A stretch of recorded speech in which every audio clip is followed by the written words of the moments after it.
Good evening, and welcome to this week's episode. My gosh, Chad, I can't talk. I've been three words in, and I'm bumbling already. Holy cow! This week's episode of Paranormal Lens, presented by Jott-Nyx Paranormal. Guys, hey, it's Jamie Widener here. That's Chad Thomas over there. We're back. We Chad, are. how's your week? Do you know how I've been This is busy? not a stumper question. You know how I've been really busy at work? Yes, of course. It's almost done. I mean, like the show is tomorrow, so we can't add anything after then. Oh boy, So it's there, it's right? there. So what do you do when this is all done? What do you do? Walk around and with a cup of coffee and just kind of point at stuff and tell people to do stuff again, or? We don't know what to do because we've gone from 100 miles an hour till like 2. So Oh, well, the I hope shop you get a window of enjoyment at least. the shop is very clean right now. Let's put it that way. Is it very bare as well? Yes, exactly. That's So how it gets anyway, clean. it is. So it Until might, it's been a good week. I got a lot going on, but we had Mother's Day this weekend. So Good. Yep. but how's your week been? It's been the same. It was a lot of busy activity, and my work week was busy. This week started off hectic. Today was kind of calm, which is great. Oh, Mother's Day did happen. So again, if we missed you on Mother's Day, happy Mother's Day to everybody out there. Um, and we had we're in the decision process time now with college kid, right? mm-hmm. As you Yes, know. sir. And decisions are getting made. Housing is getting established. Some review of like course selection and that kind of stuff is starting to happen. So it's coming together. Well, And we and haven't even gotten out of high school yet. yeah, So and Jamie, we forgot there was a prom in there. Not there for was, us, there was. but Well, yeah, there was a prom in there, and pictures and all that fun stuff, and post that's right. prom, Post and prom and and the this, trip to the north yeah, as well. yep, uh, around a lot of driving, A round and trip. this week is choral concert and dance Last, recital. It's that end of the year yeah, spring. We're doing the every last of things too. Like the final one for Zoe, and Yep. it's amazing. How we all got here. Uh-huh. So wow, time flies. Mm-hmm. Well, speaking of time flying by, Mm-hmm. let's talk about tonight's episode. Let's do that. There's a lot of time has flown by, and so tonight we're going to talk about the Morris-Jumel Mansion. Do you know where this is, Chad? New York was the only thing I know about it. All right, New York City. That's correct. Okay.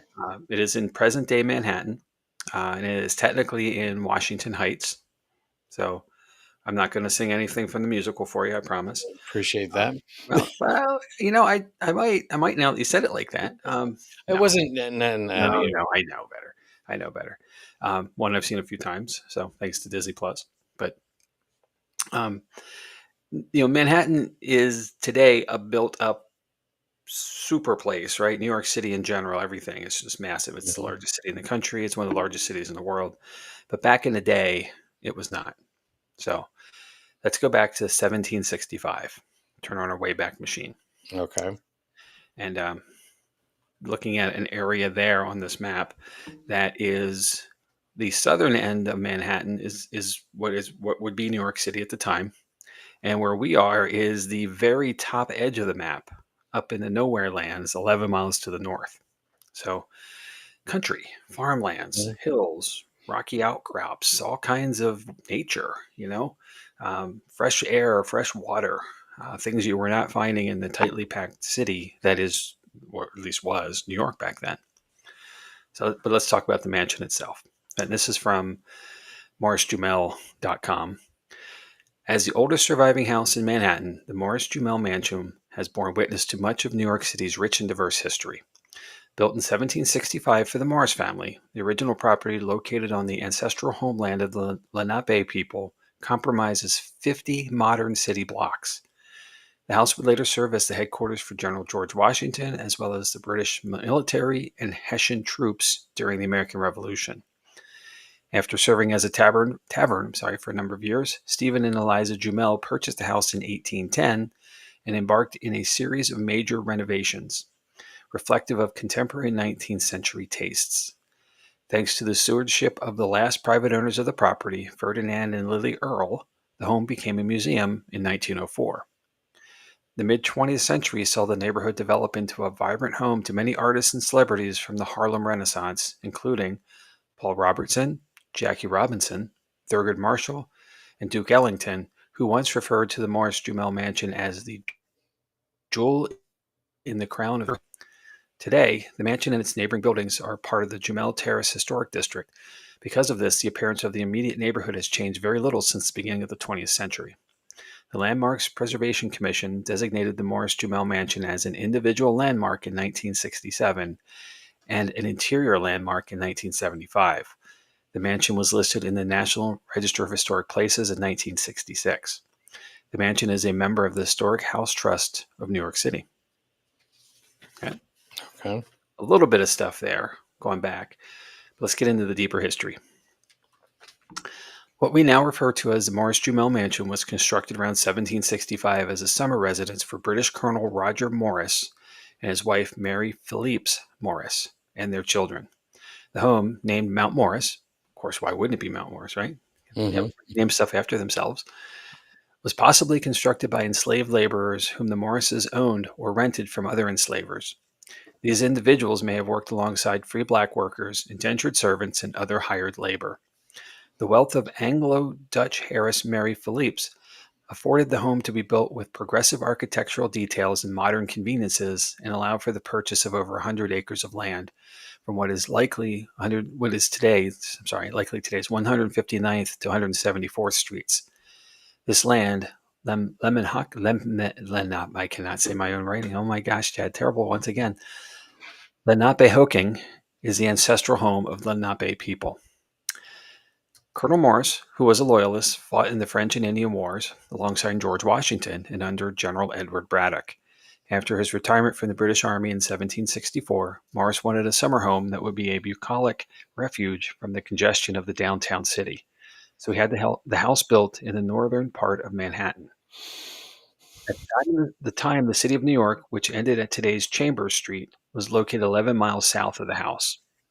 At the time, the upper Manhattan consisted of farmlands, forests, and rocky outcroppings, and had cleaner water and fresher air than the southern tip of the island. This Georgian Palladian home, with symmetrical proportions and classic details, was erected on land acquired once owned by Jacob Dijkman, an early Dutch colonizer. Inspired by contemporary British residences, the mansion was possibly inspired by the architectural designs of Morris's father and uncle, who were both architects. It features very progressive architectural elements for the time and location, including a large dominating portico, a serving alcove in the dining room, and an octagonal-shaped wing, which was among the first of its kind constructed in the colonies. Seated at the top of what was the second highest point on Manhattan Island, the house provided unprecedented views, including the Harlem and Hudson Rivers, present-day Westchester County, and as far south as Staten Island. Mary Philipse Morris was a descendant of a prosperous Old Dutch colonial family named the Philipse, whose estate was located further north along the Hudson River. The Philipse family made their fortune in the slave trade and were among the largest enslavers in colonial New York.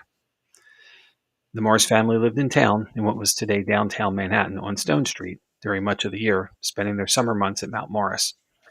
In 1775, British Colonel Morris, a loyalist, left for London to avoid bringing attention to the Morris family during the turbulent early revolutionary times.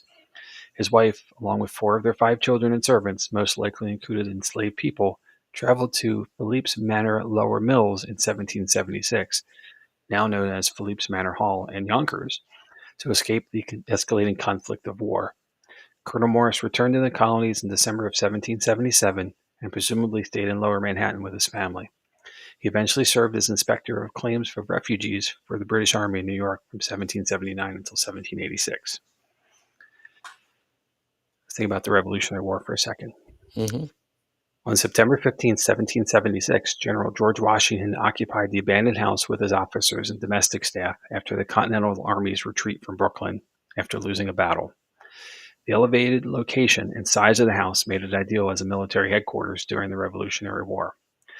The Battle of Harlem Heights occurred on September 16, 1776, just south of the house in the area known as the Manhattan Valley, near today's Columbia University campus, and was the first battle where the British retreated from the Continental Army.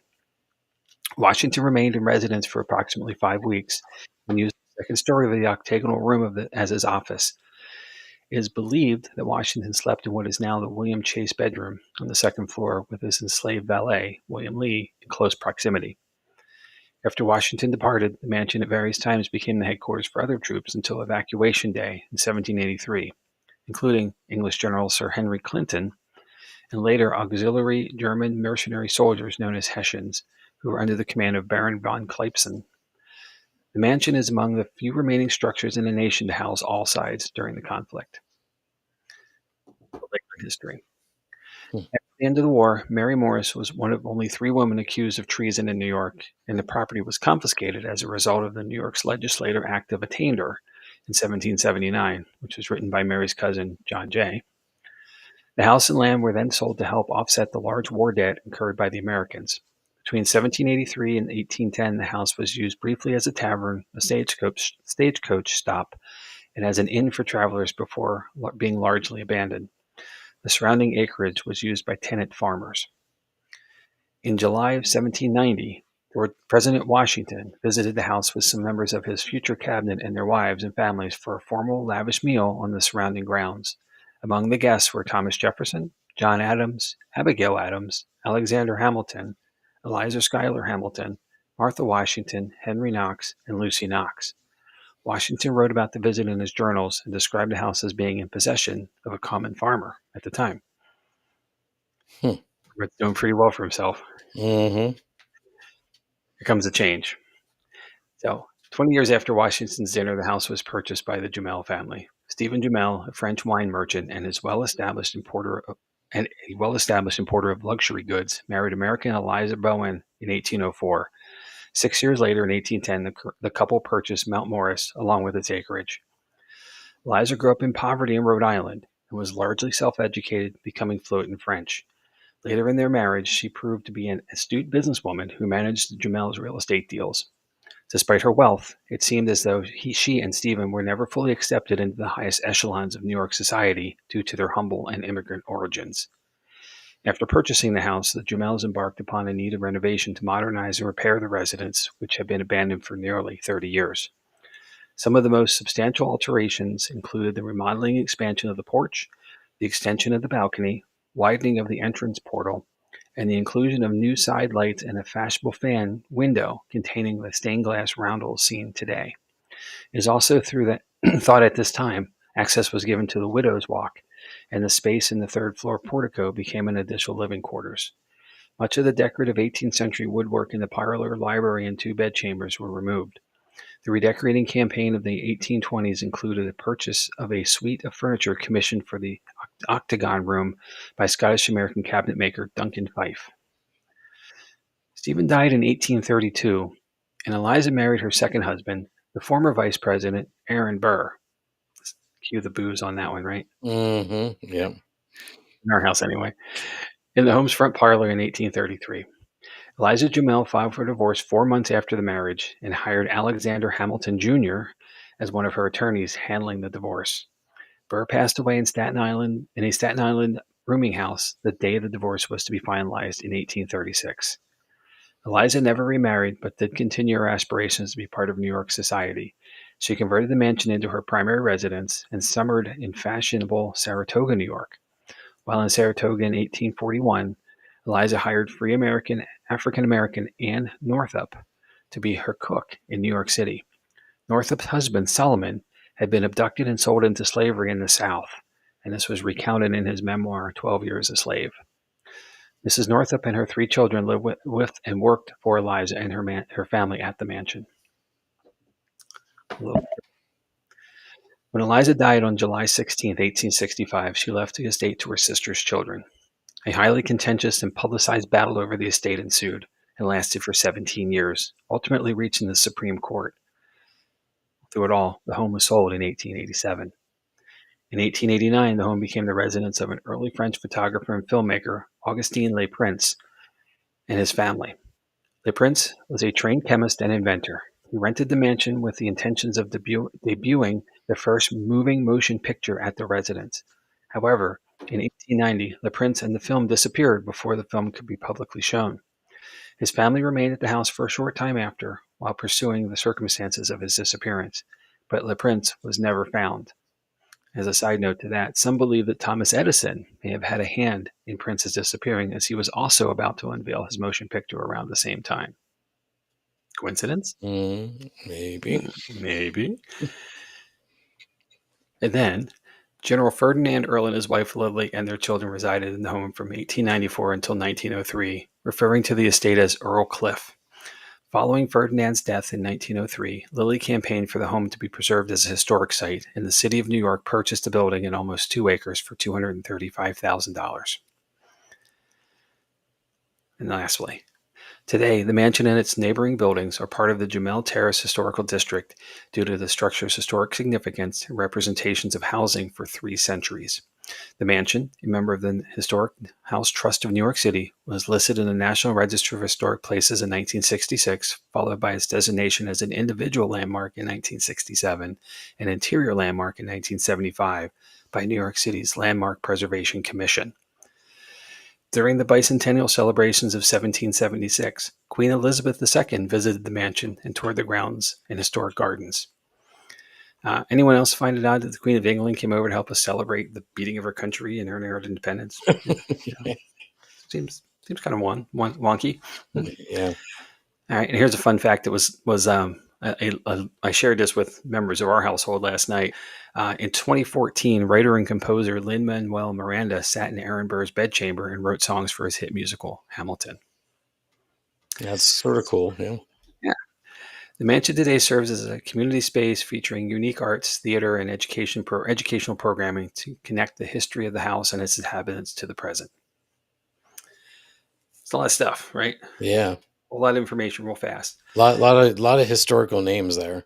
Yeah, a lot of people, right? Mhm. And the names we all know and students of history know pretty well, and including John Jay, which is a signer of Declaration, the Washingtons, Hamiltons, Thomas Jefferson, etc. So that's a lot of history, but that's not a lot of paranormal stuff, right? And this is Paranormal Lens after all. Yeah, I'm expecting something, Jamie. You're not rapping here, are you? I could, No. but no, we will not. So let's talk about the paranormal claims. So from NewYorkCityHaunts.com.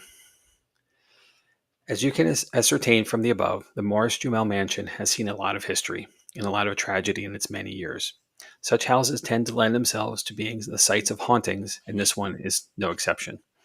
Many of the rumored hauntings come from Aaron Burr's former bedroom.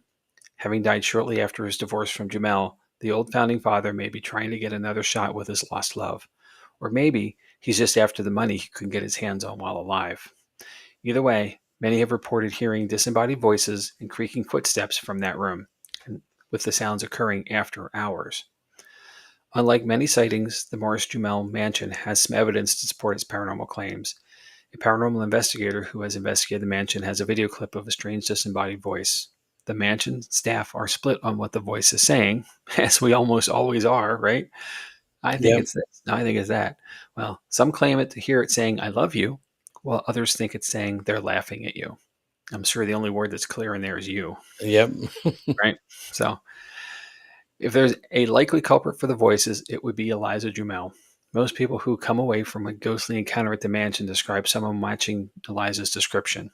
She is typically dressed in white, 18th century dress, and is quite the chatty spirit once yelling at visiting school children to shut up. Some also claim that her presence causes other ghosts to fight over her, namely her 2 former husbands. The museum staff maintains a record of all of these mysterious encounters, known as the Book of Haunts. Also, people have reported another strange experience from the mansion that doesn't involve a ghost. Instead, it's a seemingly regular-looking clock inside the dining room. Regular-looking save for the moon decoration that covers the clock's face. The clock is known to be a bit of a flirt, and the moon will wink at handsome men when they pass by. But don't worry if it doesn't wink at you. It doesn't always feel flirty. Okay. All right, let's road trip it. Let's go. Let's get it now. Yep. Yep. From usghostadventures.com. Visitors to the mansion turned museum report hearing footsteps where there shouldn't be any, knocking on walls and doors, voices, yelling, and strange static electricity pulsing through the air. There are claims that a Hessian soldier died on the stairs at the mansion has been seen at or near them ever since. An American Revolutionary War soldier has been seen patrolling the second floor outside General Washington's former office. Soon after Eliza's death in 1865, she was first seen in a white gown wandering the property and crying. But these days, she's grown weary of the home and is more likely to yell at passerbys and children. And here's another version of the tale of the students being told to shut up. Mm-hmm. A group of school children were waiting in line to get into the mansion for a tour. An elderly woman came out onto the second floor balcony and told them to be quiet. When a member of the museum staff finally let the kids inside, they asked about the woman on the second floor. However, that single staff member was the only one inside the home at the time. Now, being told to be quiet and told to shut up are two different things, right? So, Yes, very, very you know, different things. So, Jamie, here, a yeah. quick comment from Heather here. Do you think Captain Isaac Higginfoot from the show Ghost was at the house? He hung out with all those guys. He might be hanging out there too. He's not that far away down in where is that show? It's in PA. He might. You never know. Yep. So going back a little bit further, Stephen Jumel's death was shrouded in mystery. His spirit is said to appear with a facial wound from his carriage accident. He died. Believingly, he died in an accident with a carriage, horse carriage. Mm-hmm. One member reported feeling an inexplicably cold spot in Stephen's former room, followed by the sensation of an unseen hand touching her shoulder. I couldn't let this part of it pass by, Chad. Hans Holzer, along with medium Ethel Johnson Myers, investigated the mansion on 2 occasions. During a seance, Stephen came forward and claimed that Eliza had murdered him by opening wounds he suffered in an accident with a pitchfork. He claims she stood by and watched as he bled to death. Now that's something. Yeah. That is something. Like to come back and wow. And accuse somebody of your murder. Yeah. Yes, that's deep.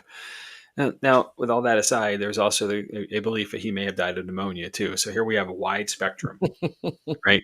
Uh-huh. Anywhere from pneumonia to getting pushed off a moving carriage to be getting stabbed with a pitchfork. So also proof that there were very, very, very poor records at the time. Exactly. So another, Isabella, a servant girl, reportedly took her life in the mansion. Her presence is often felt in the servants' quarters and the back entrance, where she's been seen sobbing uncontrollably. In one instant, a visitor claimed to have seen a woman's figure falling from a height and screaming before disappearing. Another version of this is that Isabella became pregnant to the son of a former owner, and when discovered, he abandoned her, leading to her suicide. Mm-hmm. So, if you go, and I encourage you to, there are public paranormal investigations. These are guided events. They're usually 7 to 9:30 in the evening, so not terribly late. Something we can all manage. Mm-hmm. You can also book a private paranormal investigation. It's also 2.5 hours, but it starts later and it must conclude by midnight because this is a working museum. And in the spooky season months of September and October, there are candlelight ghost tours that are also guided. Not real candles for fear of burning the house down, but you get a guided tour with candles wandering around. Cool. Information on all events can be found at morrisjumel.com/program/paranormal. And I have a slide of that running through here somewhere. Mm-hmm. So, in conclusion, it is worthy to note that New York City rumor mill claimed Eliza Jumel killed her husband several different ways, including pushing him from a moving carriage, poisoning him, burying him alive, blah, blah, blah. Regardless of how Stephen Jumel died, he left a hefty fortune to Eliza. It is believed that after her divorce from Aaron Burr, she became a recluse and eventually suffered from dementia. She spent her last years drifting through the mansion, her hair unkempt and her clothes soiled, perhaps haunted by her past actions. Given its long history and defined turmoil, I find it hard to believe that Morris-Jumel Mansion is not an active place. And I'm really looking forward to going and finding out. Do you have a date booked, Jamie? Not yet, but I have a thought about it. Okay. Let's cite some sources and then we'll discuss. So obviously morrisjumel.com, NewYorkCityGhosts.com, USGhostAdventures.com, RealHaunts.com, and our good friends at AtlasObscura.com. Mm-hmm. So, Chad, when are we going? I don't know, but it sounds like an interesting place. Heather Really wants to know if you've been there. I have not, and I'm mad. I'm mad about this. So I was in New York City back in December, everybody, we all went up. You know, the kids, Steph, I, Grandma, they went to see Suffs on Broadway. I had the morning, afternoon, all to myself. And I was thinking, where should I go? And I realized where this was, from where Broadway is to where the mansion is 12 city blocks, 13 blocks, which is a long way. And, I had to get an Uber, get a cab, whatever. And I had a window of time that was this much. Mm-hmm. So instead I drifted off and I went over to like Rockefeller Center, all that's You did the touristy. Christmas thing, yeah, yeah. Yeah, it was Christmas, all that touristy crap. Mm-hmm. Um, I wish I would have done it instead, because the show went longer than I thought it would. I wound up being outside for like 4 hours, which in December in New York City is a wind tunnel of frozenness. Mm-hmm. Um, you know, couldn't feel my fingers after a while. Blah blah blah. I had time. I think I had time. And when we go back, I know we will. I will do it for sure. Then, if I don't get there before, but Okay. um, it was that or go the other way south to the Ghostbusters firehouse. So they're Yep. both in Manhattan. So, Yep. but this isn't Manhattan like we know it. No. It is truly north, and that's part of the problem. Like, for me, at least on that day, it was so far away that I just couldn't get the distance figured out and the timing. So, Mm-hmm. but, it is definitely uptown, and I think in the time, this would have been pretty cool. With the country layer that it was, not, now it's all city. It's nothing Right. like, it's just right now the house looks. It's kind of like, I'm going to say this to be very loose with my comment, but it's kind of like Graceland in Memphis. When it Uh-huh. was built back in the 50s and 60s, whatever it was, it was a stately home on the edge of town, but now it's right next to a highway. Right. It was You know, rural, but now it's not. yeah, and this is that. Yeah. Not to compare the two, and not to be Right. disparaging either way, but it was stately in its Mhm. time. It's got a gate in the front. It's got the whole kind of big wraparound. It had 100 acres. I mean, that's a lot of land. What that is worth today is amazing for Right. the city rates. So, Well, but that wasn't typical for houses, like for right, estates in that time, sure, which we think of it. You know, it was a time of you had things or you didn't have things yeah, in this country, and so landowners owned a lot of land, and they had people working for them, and that's what this was. Jim says it's an amazing house with an amazing story, what history and mystery. Thanks for acknowledging it. that's a nice um, way of saying that, Jim. Thank you, appreciate it. um, and Bert said it looks beautiful inside. Yeah, and then Bert's next comment is why I'm laughing. Um, Which one? this one, only 2 hours and 52 minutes from our house. Let's go. Hey, well, and I don't know if you saw this, but Bert said, "I'll drive." We'll drive, right? So there you Or- go. Yeah, as long as we can take the new bike, right? Um, So so, anyway, well, it does seem like there's a lot, like you said, there's a lot of energy, history, all that there, Jamie. So I don't see why it wouldn't be agreed. accurate. Yeah.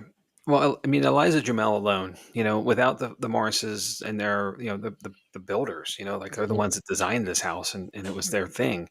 There's some negative circumstances from them losing mhm, control of the home. The Espionage Act or the Traitor Act, whatever it was. Being accused of treason. That's heavy. That's significant, and having the property taken from you. It's well, that and then to alone have is enough to leave us, some negative energy behind. right, and then to have it sold to pay debts of the war, like Yeah, in a that's country that you weren't powerful. supporting, right? That's powerful there. I mean, some other things I picked up from your information is you never think of, well, I shouldn't say you never.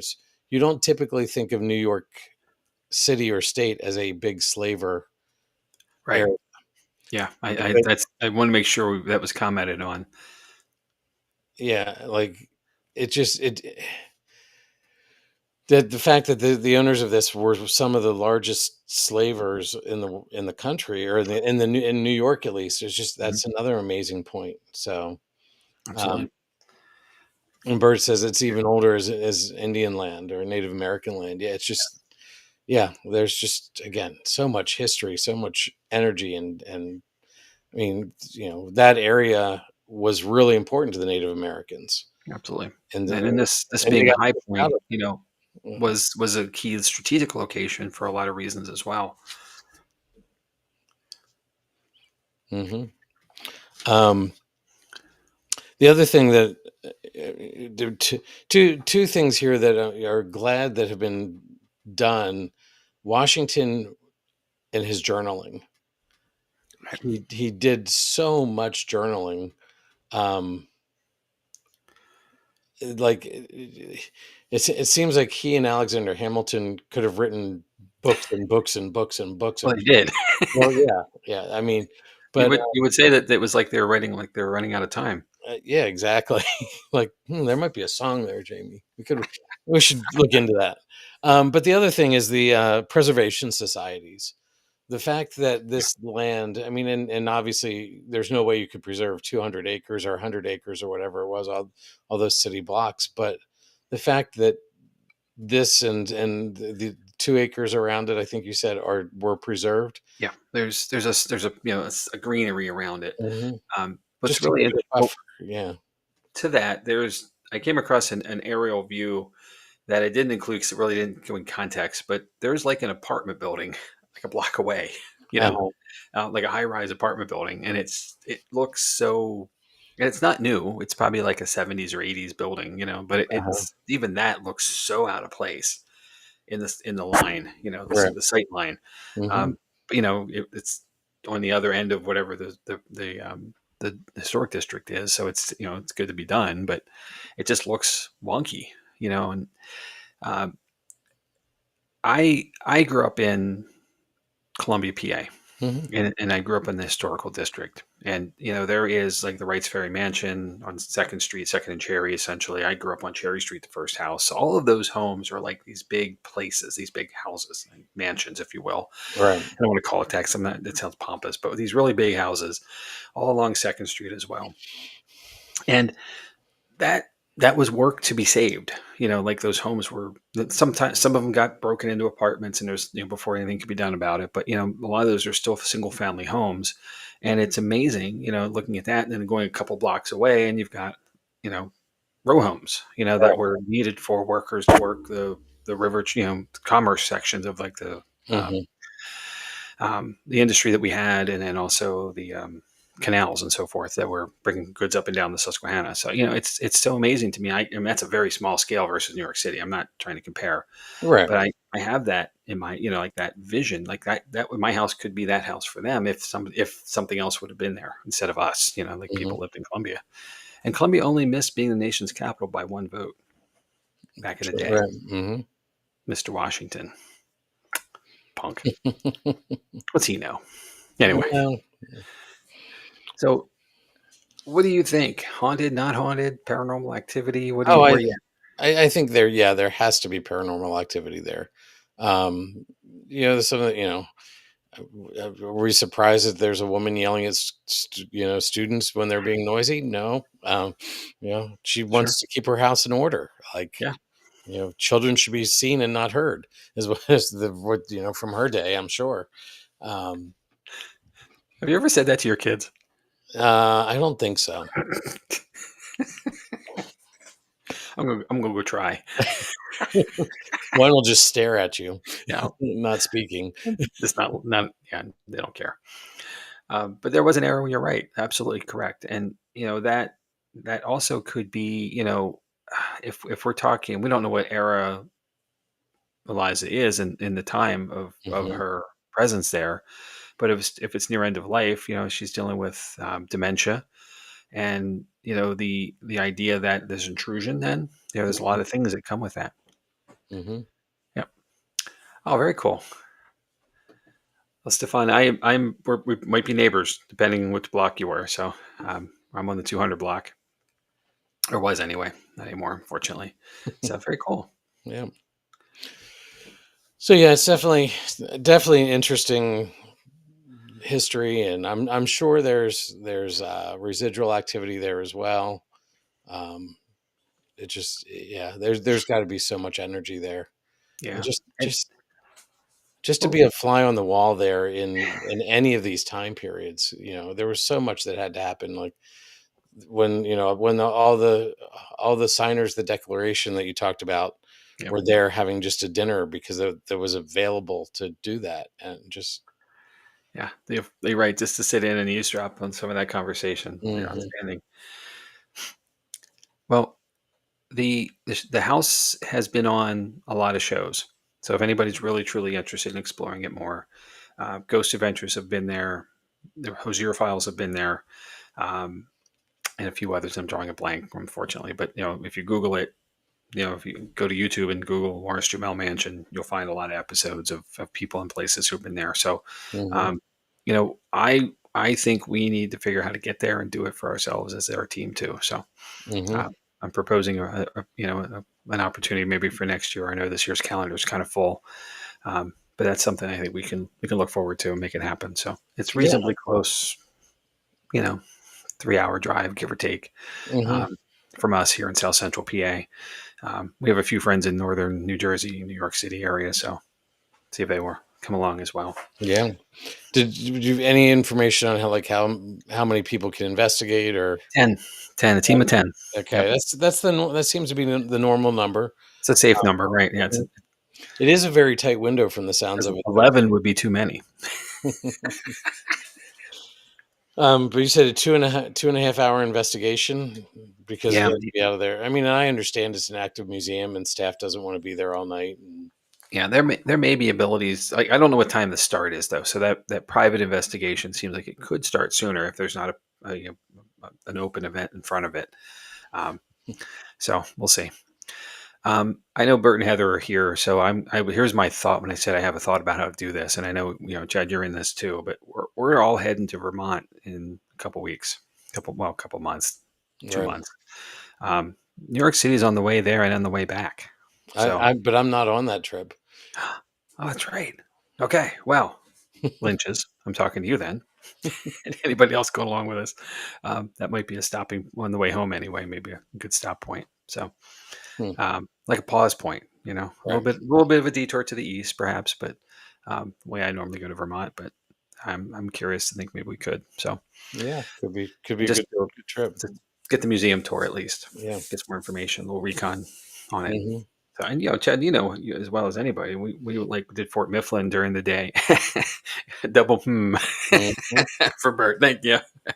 Um, we were at Fort Mifflin back about a year ago now. Gosh, in Yeah. the daytime, and we had just a little bit of light equipment with us, and we got activity hmm that was quite interesting. So stuff doesn't happen at night only or Right. exclusively. Right. Activities going on all the time. We just have to be attentive to it.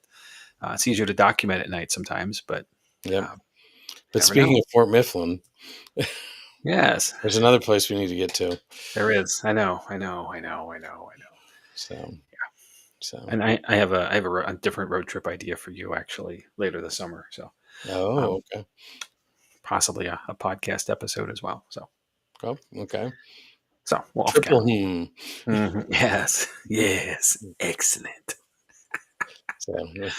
Yeah, I find this place fascinating. I first found out about it a couple years ago through a whole Zero Files episode. And they had an interesting night of activity, and knowing Hans has been there, obviously I'm a fan of his work. Yep. And I'm not going to be shy about that. But, walking in his footsteps to some degree as well would be really interesting to me. So um, I'm really, really looking forward to an opportunity to do that Cool. there. Yeah, it sounds like a good thing, a good goal. All right. Well, that is, I say all the time, that's my book report. So I'll Okay. stop there. Cool. So I was sort of side tracking here. I was talking with a guy from work today about paranormal stuff, and he started off by saying, talking about how kids' imaginary friends are really spooky. And I'm like, why do you say that? So, I was trying to dig and see, because he knows I'm into the paranormal and investigating and stuff. And he's Sure. like, I don't know, it's just weird. It's spooky. It scares me. And I'm like, well, why does it scare? Trying to, and it's just, he admitted that this all intrigues him, but he's not comfortable with the unknown. Yeah. And that's Okay. what makes that's what makes this scary to so many people. They're not comfortable with the unknown. I understand that completely. Welcome to my So, house. so it's really interesting that that's what's holding so many people back Yeah. from wanting to learn more about it. But that's what's keeping, that's what they're scared about, is they don't want to learn more about it. Sure. So it was just intriguing to have that conversation with somebody today.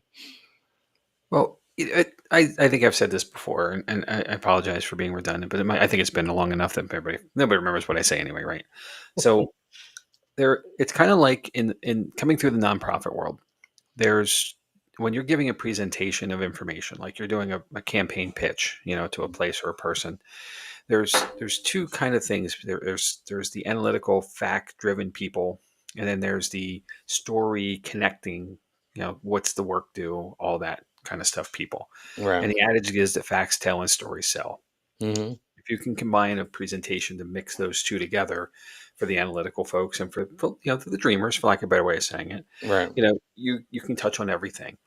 And I think, you know, I'm being very loose to say what I'm about to say, so this is my opinion only, but I think a lot of us who are working in the field and, we're dreamers. We want to believe in something else, something different than what we know, and we're willing to go forward for it. Yeah.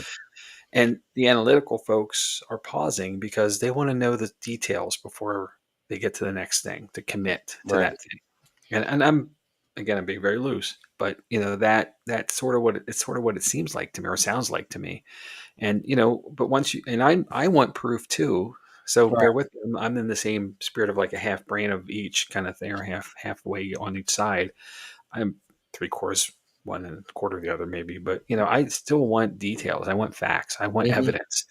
I'm still skeptical Right. of everything before I'm willing to commit and admit that it is a paranormal opportunity, and what we've captured or what we've experienced is that, because there's so many things it can be first. Right.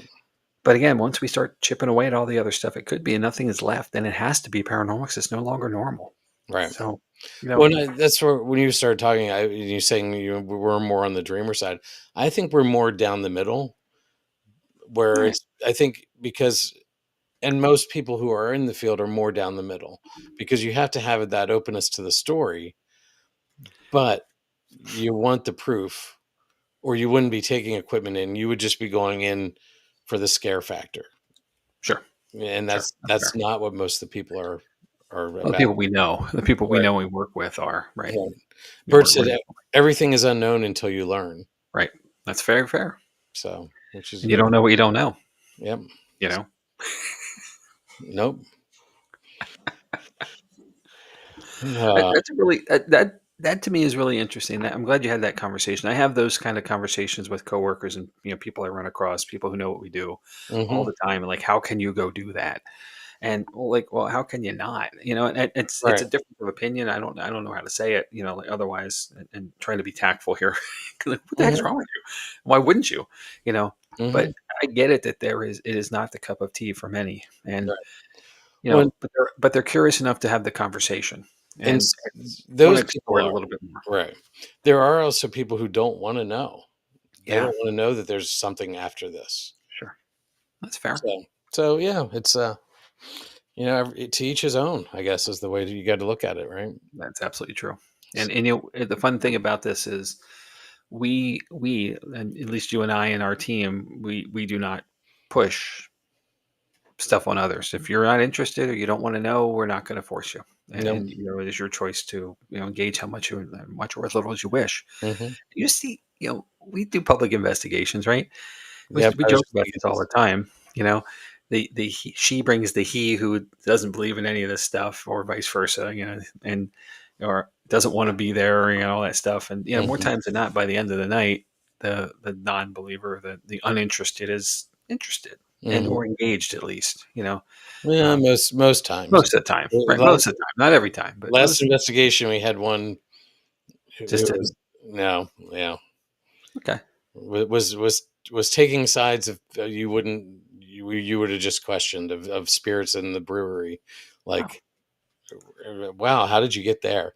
Like, so anyway, so yeah, but like we said, to each his own, and okay. that's You got to have every instrument in the band, Jamie. Right? Yep, that's true.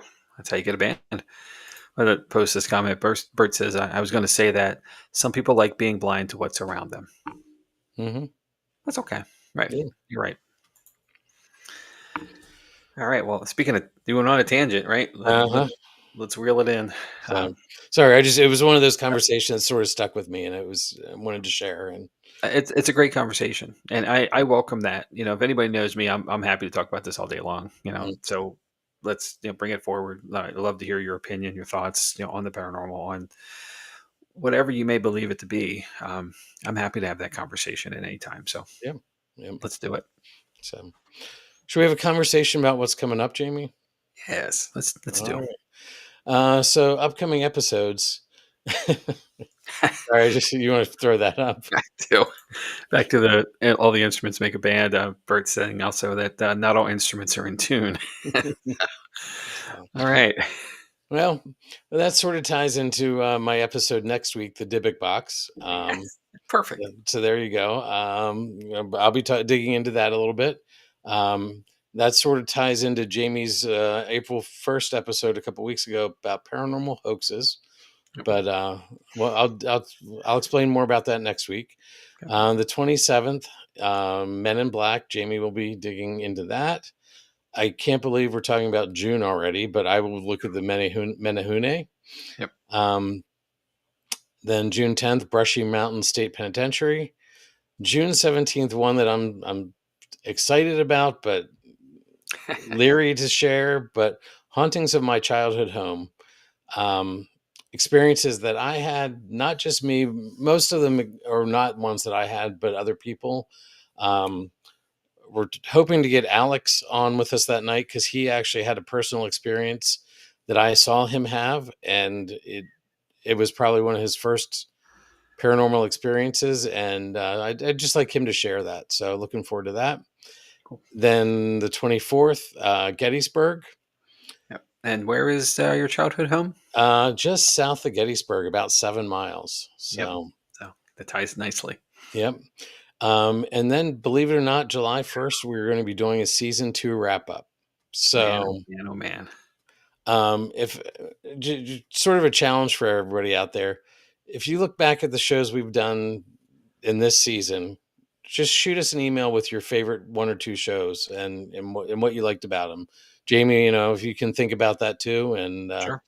um, we'll just discuss it. We'll wrap it up, and maybe we'll talk about what's coming up in season 3. Can you believe we're at season 3 in like? I can't believe we did 3 episodes.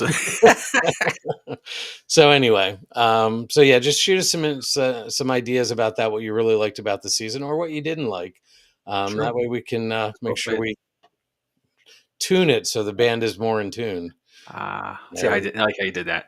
So, Jott-Nyx Paranormal Investigation this coming weekend. We are going to be with Stacy and Gary from Land and Legend Paranormal at Booby's Brewery.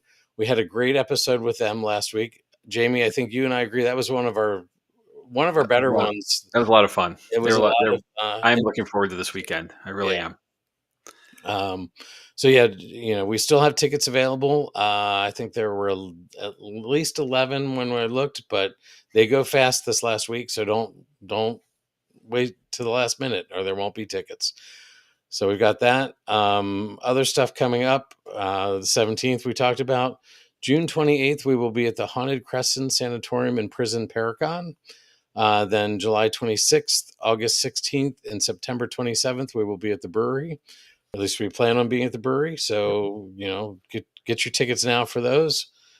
Like I said, we'll be at the Hora and Paracon at Crescent on June 26th. That is 12 to 6. Then there is an investigation available afterwards. A very interesting site from what I've heard. Really looking forward to being there. Not far from some friends up there, so I get to go see them after that. It's going to be a great day. So. And I get to drive home in the fog again. Yeah. Every time we're in mid-state. Mm-hmm. Well, you're going to be in mid-state quite a bit in the next couple of years, Jamie. So I know. I'm well aware. And then you found us on Facebook or YouTube tonight, but we're also on TikTok, Instagram. You know, Paranormal Lens is on Facebook, TikTok. Shoot us an email. Like I said, give us what you liked about this season, what you maybe didn't like. That's paranormal lens podcast at gmail.com. Then you can find us on Spotify, Apple Podcasts, all those fun things. The next day, typically the next day. Sometimes it's a little late to get those things posted, but we're doing our best. So Good intentions to be yep. there. So yeah. Any final thoughts here, Jamie? No, just thanks everybody. We're talking about wrapping up season 2 already, and I remember thinking like how we got to the end of season 1, like holy cow, how did we get here? Here we are again. How did we get this far? Mm-hmm. So thanks everyone for joining us every week and catching up with us, and letting us get through all this fun stuff. I mean, I Mm-hmm. say this all the time, but the paranormal field has no walls. Yep. So there's lots more to come. I'm excited to start thinking about season 3. Um, and we have a few exciting things coming up too. And we're going to be doing something very interesting in a couple weeks as well. So we'll Yep. share that when we get a little closer. Yep. But Thank goodness the producers haven't cut us yet, huh, Jamie? I know, right? I keep waiting for that, like a big hook just to come swinging across my screen here. I'm gone. But yeah, so we appreciate it, guys, and thank you for wherever you are in the world. Yep. And we know we're everywhere at this point. We see the analytics, and it's Yep. shocking. And I'm so happy that Yeah. everybody comes along for the ride. Yep. And I please let think us know there's what you want another. to see. Yeah, that was going to be my next comment. Is yeah, Right. email us, send us what you want to what you want to see. We can rearrange our schedule. I think I saw we have another country on the list, Jamie. I haven't tracked down which it is, but there's another one on there. So Yep. thank you, We're thank you, thank you. So all right. all right, Well, here we are, another week. Uh, yep. and we'll be back here next Tuesday. Looking forward to seeing people Saturday night. If you can make it out, join us. Should be a fun time. The energy is definitely going to be interesting with Stacy and Gary there. I'm looking forward to it. It'll be a great time. Absolutely. Yep. So And join us next week for the Dybbuk box. mm-hmm. All right, y'all. All right. Thanks a Have a lot. great Be safe. week. Good night.